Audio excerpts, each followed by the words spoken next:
What is up, you guys? Welcome back. In this video I'm going to show you how to connect Messenger with Instagram.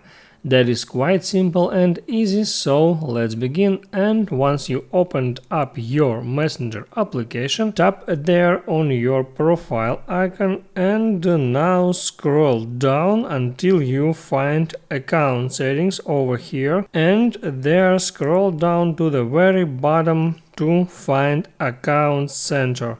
Select that, and now the web page is loading, and once it's loaded, tap there on account and profiles, and here will be all your Instagram accounts.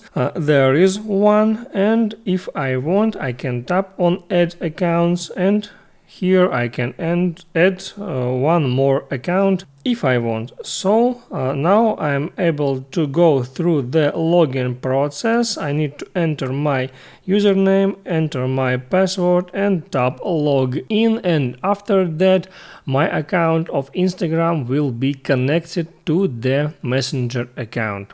Make sure you like this video if it was helpful for you, and see you next time.